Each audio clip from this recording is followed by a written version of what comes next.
So yeah, first off, thank you for all coming to see my talk from low to pwn, the CTF challenge in the wild. I'm going to be speaking about a vulnerability I found in PrestaShop, and it was sort of kind of the steps of exploiting it were very sort of CTF-like, so I thought I'd submit, and here I am. So the agenda, I'm going to just go over a sort of introduction to what PrestaShop is, the methodology I've used in order to find the vulnerability. It's sort of chaining two issues together. So I'm going to first speak about the first issue, and then the second issue, the CTF likeness, finally popping shells, and a sort of disclosure timeline in regards to this vulnerability. Who am I? I'm a junior cybersecurity consultant at NCC Group. I'm a third year Edinburgh Napier student, and I'm on my sort of placement year. I've also, if you were at Sophia's talk before, she was the captain of Team UK. I was in that team as well. And I also won the Cybersecurity Masterclass in 2018. And I've spoke at a few conferences as well. So, first things first, what is PrestaShop? PrestaShop is an e-commerce platform. On its website, it says PrestaShop is an e-commerce software that allows you to easily create your online store. It lets you develop business activity to generate maximum sales. You'll be able to easily sell your products online from your website, take advantages of features and modules with our e-commerce software. It allows you to run a business online, essentially. It allows you to set up an online store and sell products. It claims to have over 1 million community members, 1,000 contributors. It's got some quite large partners, and it also claims that there's 300,000 merchants, so essentially 300,000 people using its software. So that's PrestaShop.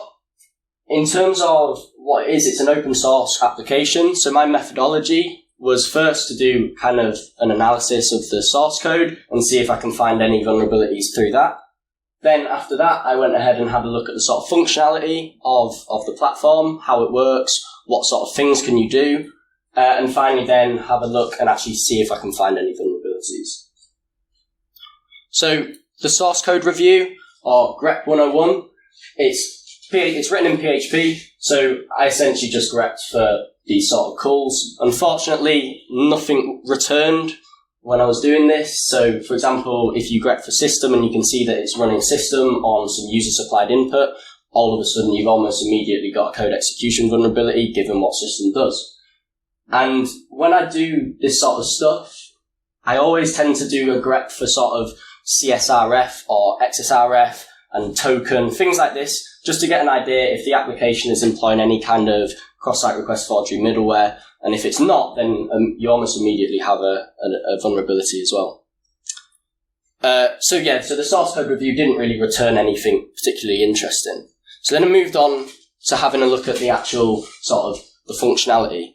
And PrestaShop has a front end, which is essentially, your store, how people will add products to their basket and there's accounts and stuff like that. It also has a back end, and this is where I found the vulnerabilities, is in the back end. So this is the administration of the store. You can do lots of different things. You can manage products, you can set up shipping, stuff like this. That's all done through the back end. Within the back end, there's lots of different user accounts. Now, the defaults are super admin, logistician, translator, and salesman, and the accounts have different privileges. The privileges of these users, obviously, super admin has a fair amount of privilege. It has, it can do everything.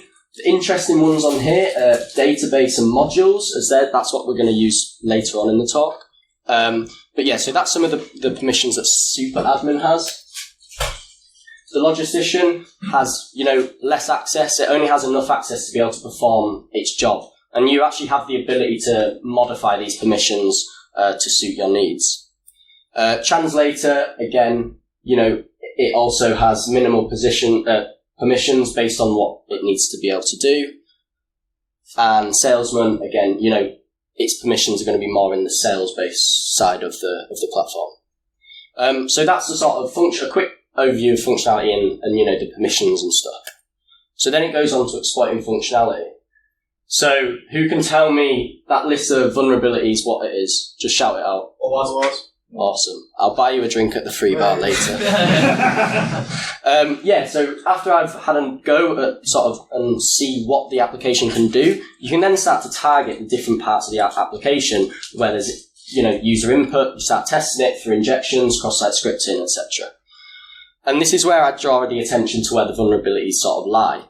In this case, they lie in the quick access toolbar. So within the administrator platform, you have a drop down in the top left, which is called the quick access. And within this, there's just some hyperlinks which point you towards different parts of the platform. There's also quick access in order to modify the quick access toolbar. So at the bottom of the quick access toolbar, there you've got remove from quick access and manage quick access. So it gives you a lot more you can do a lot of things with this toolbar. Obviously, if you visit a page which is already on the quick access toolbar, instead of being removed from quick access, it turns into add to quick access. And this is where the vulnerabilities are. So the first vulnerability I found against this is a simple access control vulnerability. You could argue it's not necessarily a vulnerability, it's more functionality, but given as a lower level sort of administrator user, a salesman account, something like that, if you attempt to manage the quick access toolbar, you get access denied. However, it still exists that if you use the quick access, then you can actually still modify the quick access toolbar. And not only does it modify it for the user UI, it also modifies it for the super administrator account as well. So we can begin to sort of make changes to what the super admin can actually see. So in this case, simply added orders to the quick access toolbar. So obviously that's great, but all you're doing is adding links to the shop onto this toolbar. So then if we intercept the request, you can see that all that's happening is the URL is being passed with a URL parameter. So what if we change that to something like http://example.com? What will happen? So when you submit that request, it posts it to the server and something exciting happens. This is where I introduce this sort of odd functionality which allows this vulnerability that I'm going to speak about sort of to happen. If you make a modification to the quick access toolbar, you can notice on the left that's after a modification, the modify the quick access toolbar options disappear. And on the right is just if you were to just visit the quick access toolbar without making a modification. Now what actually happens here is the hyperlinks slightly change. So the one on the left all of a sudden becomes http://example.com, while the one on the right is, a link within PrestaShop itself, which would just give a 404. Which caught my eye and I thought was, quite interesting why it's doing that. But it also allows us to gain some kind of foothold. So, open redirect. So, this is just a demonstration of what I've just spoke about. So you go to the quick access toolbar, and then in this instance, I'm just deleting something from the quick access toolbar in order to sort of demonstrate that a modification has been made. You then visit the quick access toolbar again, click on the modified link, and we get taken to example.com. Okay, so what? Well, the likelihood of it being exploited is really low. It's really low severity, and it requires some form of, not necessarily social engineering, but it does require, some element of the admin has to do something in order for it to happen. So in order to escalate this, we can use URIs. So a URI is a uniform resource identifier. It's a string of characters that unambiguously identifies a particular resource. The most common ones are HTTP, HTTPS, FTP. My favourite is this one. If you go to Google Chrome and put calculator in, followed by just some random characters, then it allows you to launch calculator. I think that's quite cool. And there's been some interesting research into things like that because you cannot do the same thing with Microsoft Word, and you can potentially load remote files which have macros in and stuff like that. So that's quite interesting. A URI that we can use in this instance is the JavaScript URI. If you populate href with JavaScript alert, something like that, when you click the href, it will execute the JavaScript code, as demonstrated here. So if instead of putting HTTP example, we put the JavaScript URI, when the hyperlink gets clicked, it will now pop, essentially, it will run the JavaScript. So as long as the modification to the quick access toolbar has been made, we can now have the ability to populate the href with this JavaScript URI.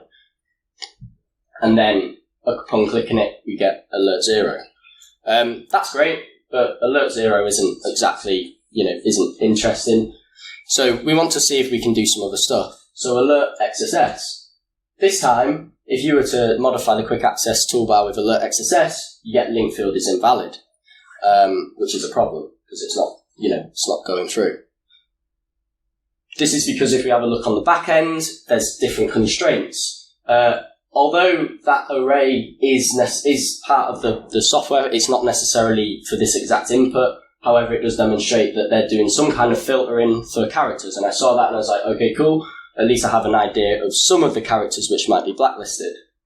I also then tested for the length and found that the maximum length that the URL could be is 255 characters. And because semicolons blocked and we're using the JavaScript URI, we can only really execute a single JavaScript command. It's beginning to seem a little bit like a CTF. We've got our constraints and we've got our target, and I was quite shocked by that. I was like, right, this is a challenge. I'm going to see if I can get around it. So when I approach a CTF, I always like to plan strategy. Oh no, come back.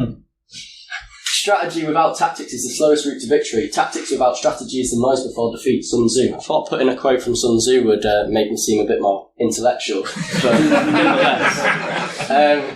So my plan, well, I know I want to be able to execute as much JavaScript as possible, and you can do that using script source. So if you load an external resource in using script source, then you can essentially get arbitrary JavaScript execution. I also know I can use document.write to write that to the DOM, and then it will load my script in, and I can do that through a single command. So this command at the bottom is essentially ideally what I would want to be using, but because of the character sort of blacklist, and the length, I can't really do that.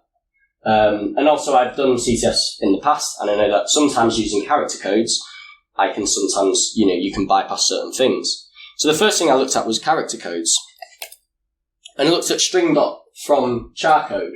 And I was like, okay, cool, so you give it a character code, and it returns, a string essentially. And then I'll append all of them together, and then I'll be able to execute my JavaScript payload. However, unfortunately, the length is 1,435 characters long, which is a little bit over 255. So that didn't work. The next thing I tried was, okay, well, what about a for loop? You can, if you use a for loop normally, so in this case, we just want to print out 1, 2, 3 to the log. And a for loop at the top looks like that. However, there's a lot of blacklisted characters in there. You can actually loop over an array using for and then let value of and have your array, and then in brackets you can then execute a command against that value. So in this case, the for let value of 49, 50, 51, because they're the character codes of 1, 2, 3, produces the same output as the above for loop, except it's in a single command rather than multiple lines. So I was like, okay, brilliant. I'll do it. The link field is invalid. Right, what's going on there then? Because the length of the string is actually, 226 characters long, so it should accept it. So I was like, I knew at that point that it had to be a blacklisted character. So I thought, right, well, I'll revisit the characters and see which characters are actually blacklisted. So put it quickly through Intruder, give it the sort of string character set of all the, symbols, and then from that, then pass out which ones have errors in, and I was able to come up with a much more comprehensive list of blacklisted characters. And it turns out that square brackets were within that, so I can't use square brackets. Now I got thinking about, well, okay, I can't use square brackets. Can I bypass the actual characters in a slightly different way? Sort of visit the basics again. And that's where I introduced WRL encoding. So when you URL encode a character, it will, it treats it like %5b. However, attempting that, it gave link field invalid because the server was doing a URL decode when it was sent to the server. However, if you do a URL, you double URL encode the value. This is when you take the URL encoded value and then URL encode the % sign, essentially, and submit that to the server. It would be successful. So at that point, I was like, okay, well, can that help me? And it can. And the reason is because when you send this to the server, that does a URL decode once, and then it saves, what it gets. So we'd give it %25.5b, and it would then add %5b into the href. And when you then click on the href, the browser does another URL decode. Therefore, it actually then sees that as the character that we're trying to produce. So my first solution was simply to double URL encode the square brackets of the previous thing. And I got update successful, and I have arbitrary JavaScript execution through it, because I can write a script tag to the DOM. Perfect. A second solution, I thought, well, what's stopping me not doing that for all blacklisted characters? So these are the blacklisted characters with their URL encoded value next to them. I then put that into a payload, and this is an internal NCC sort of cross-site scripting proof of concept, and I could pop whatever I wanted. So that worked as well. And then I wanted to see, well, is there any other solutions? RTFM. It turns out that string.fromChar code, you can actually pass it multiple values. So if I just pass it the character codes like that in string.fromChar 656667 blah blah blah, then that will actually equal A, B, C, D, E, F. So all along I could have just done it like this, and then I wouldn't have had to actually do any URL encoding of any sorts, because the length still matches and I'm still able to get the arbitrary execution. Brilliant. So I'm going to show you a quick demo of just getting sort of cross-site scripting an alert. So I'm just going to here add something to the quick access toolbar. Intercept the request so that I can place my sort of payload.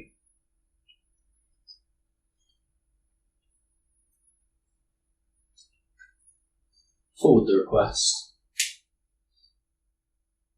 And then upon now a modification to the quick access toolbar,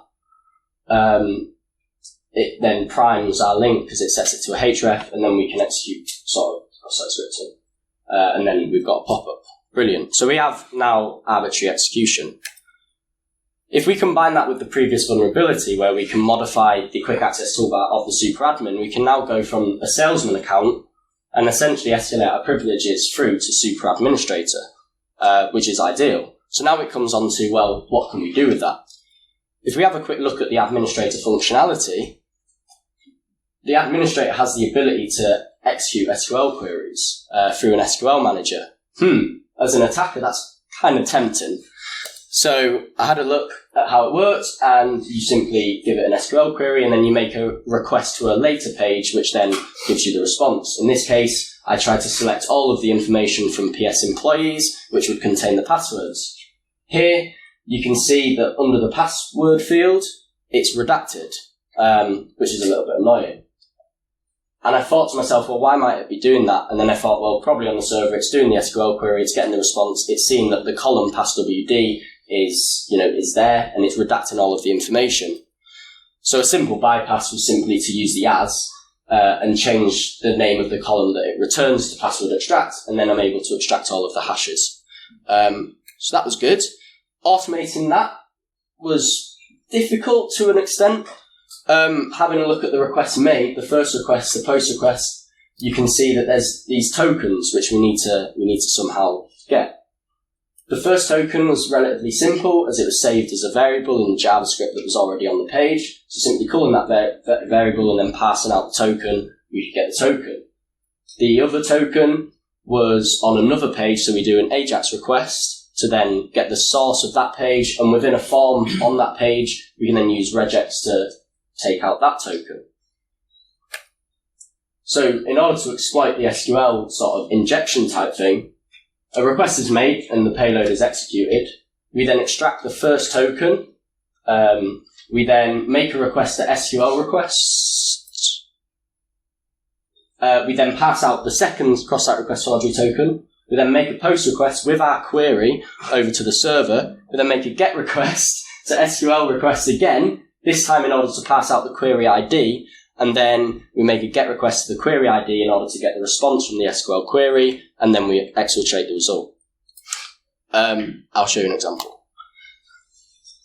So here, we make a modification to the quick access toolbar again. And now we execute this payload. And the first thing we do is we get the first cross-site request forgery token. We get the second cross-site request forgery token. We then extract the query ID. And then finally exfiltrate the result. In this case, log in the passwords into the console. And you can see there that the passwords have been logged. So that's great, but there's a few problems.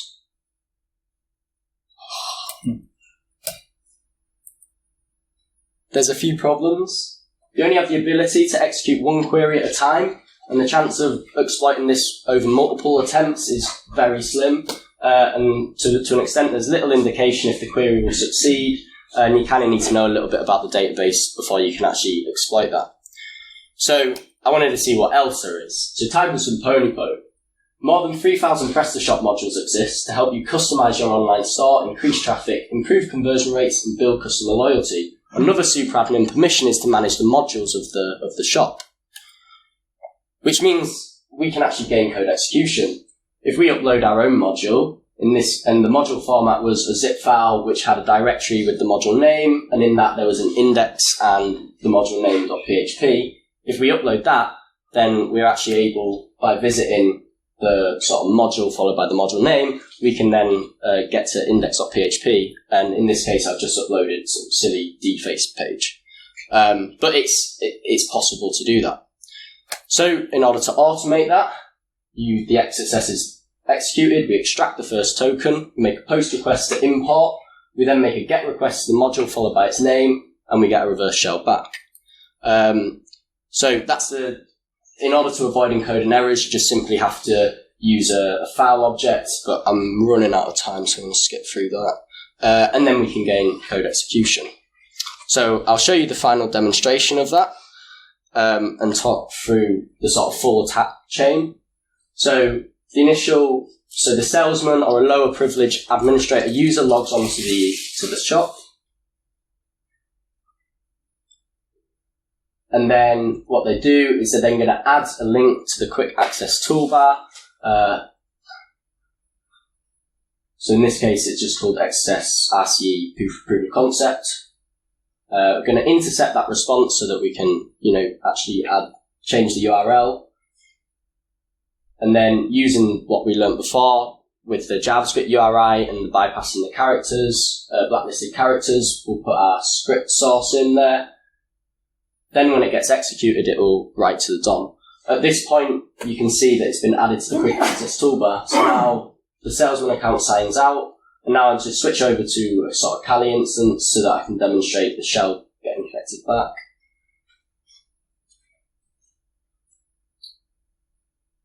So here I'll just set up my listener, or use Netcat to just catch the reverse shell. Obviously, if this was being exploited in the wild or whatever, it wouldn't necessarily be on the same box, but it's just for demonstration purposes. So at this point, the superadmin logs in. So now we're looking at it from the superadmin's perspective. The superadmin would log in.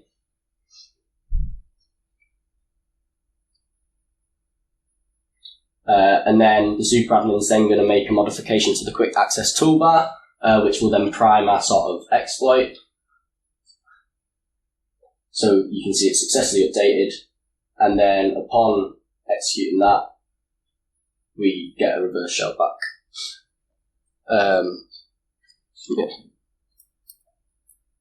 So the disclosure timeline, I was quite shocked actually at how quick it got sort of fixed. I reported it on the 7th of Jan. An acknowledgement and pull request was made on the 7th.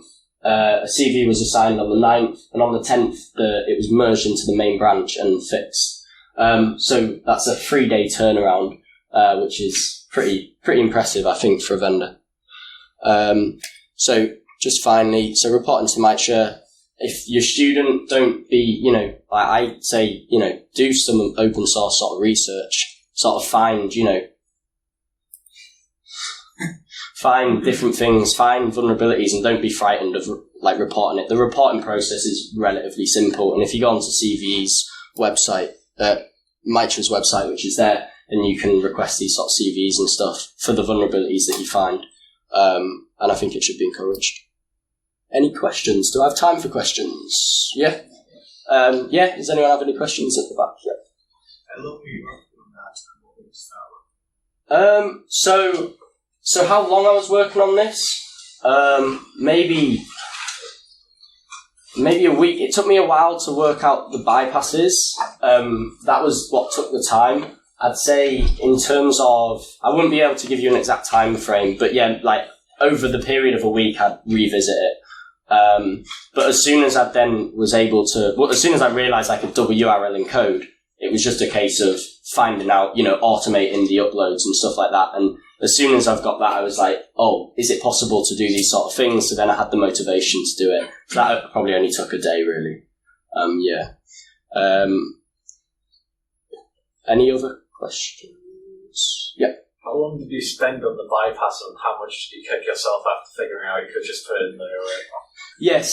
Like I say, so about a week was spent trying to bypass it. You learn from these mistakes. So always try the basics with these sort of things. Yeah, absolutely. Any other questions? No? Okay, well, thank you very much for coming.